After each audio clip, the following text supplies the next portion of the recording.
Welcome to the English News Reading Competition 2021, presented by English Section, Western Languages Department, Faculty of Archaeology, Silpakorn University. I am Instructor Pimon Panwong Aram, Ajahn Pum, one of the internal judges for this competition, and I'm your host today, streaming live from my speech studio. Now let's celebrate the outstanding day we've had, and our incredible participants. Today couldn't have been possible without our volunteers who have given their time, effort, dedication, and so much more to make this project a success. Before we hand out the awards, I would like to thank you all of our special judges, Dr. Wit Sitiweking, a professional newscaster, and also our instructors, Instructor Don Cambry and Dr. Andrew Hackerstone. Now, it's time to listen to Dr. Witt's overall feedback to our contestants, including some tips for the future news anchors, followed by the great sample of news reading from the excerpt that we have given to all contestants. So please stay tuned for the next competition. Thank you all for watching and supporting the next generation of Boran English newscasters. Hello, all candidates. First of all, I would like to congratulate all of you, at least for having adequate courage to take part in this competition. Let's share with you my past experience that I was trained with the Nation Group about 2 decades ago. And a boss of mine told me that good news anchors are those who are trusted by their viewers. You might ask me, how can I create trust among my viewers? I share with you a bit later on. But first, let me remind you that good news anchors, or popular ones, are not those who are good looking. You might see many of them are successful, but they might not be as good looking as Brad Pitt, Angelina Jolie.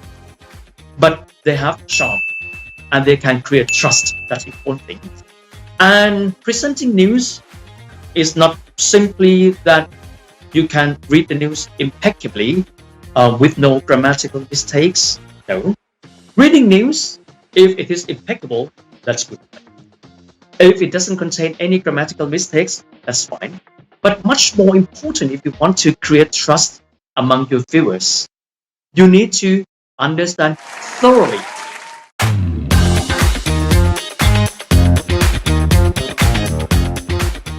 to digest the information, stress intonation to ensure that people would understand what you are reporting. You would see that the total text is not simply one page.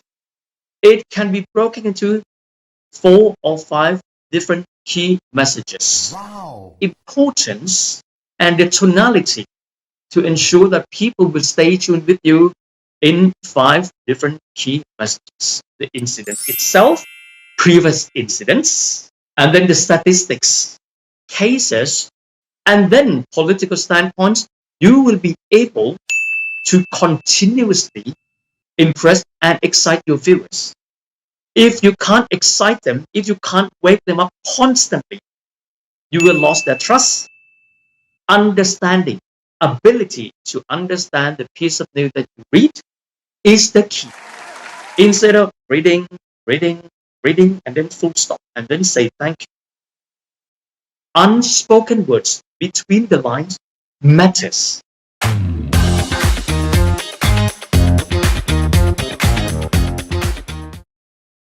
Therefore, if you want to enter the career as a newscaster, important thing is you need to pay attention of every single piece of news that you follow. Your understanding, even though it is not written in the script, finally, it can be felt. That unspoken words will be heard. And that's the trust that you can create by yourself.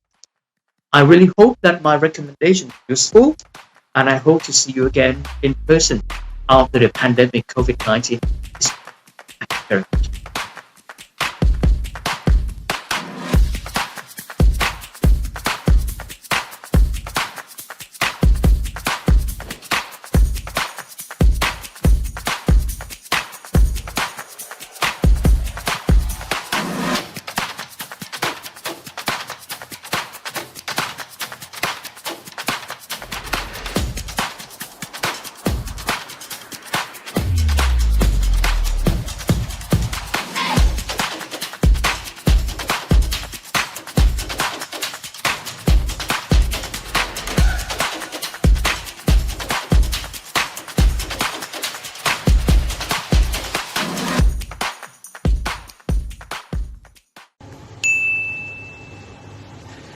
In the January 28 security footage, 84-year-old Vichar Ratanapakdi was shoved to the ground while taking his morning walk in San Francisco. Just 2 days after the assault, he died. It was one of the several incidents of physical violence against Asian American elders in recent weeks across the US. But America had yet to see coverage by major news outlets about the concerning increase in violence towards the Asian American and Pacific Islander community, following a year of xenophobic rhetoric and racist attacks amidst the pandemic.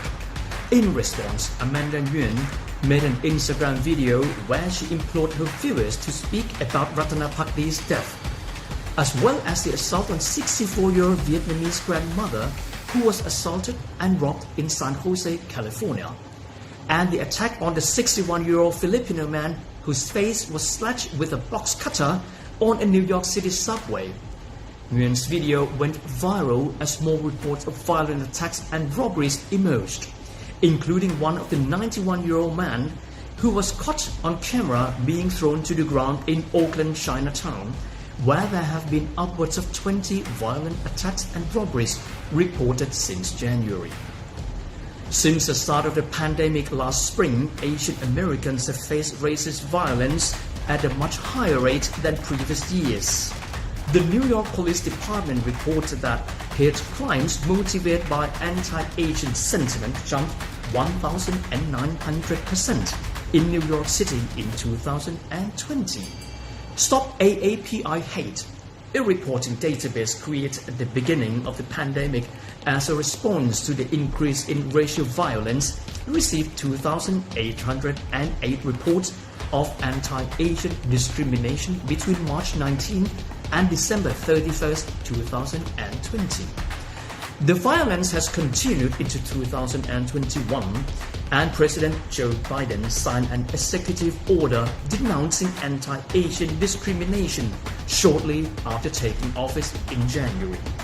While anti-Asian violence has taken place nationwide and particularly in major cities, an uptick in attacks in 2021 has been particularly focused in the Bay Area, especially San Francisco and Oakland's Chinatowns.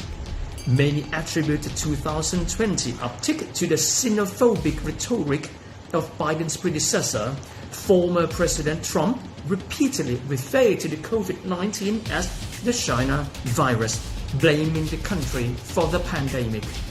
In doing so, Trump followed in a long American history of using diseases to justify anti-Asian xenophobia, one that dates back to the 19th and 20th century and has helped to shape perception of Asian Americans as perpetual foreigners. With Steve Akin, Standard News, report.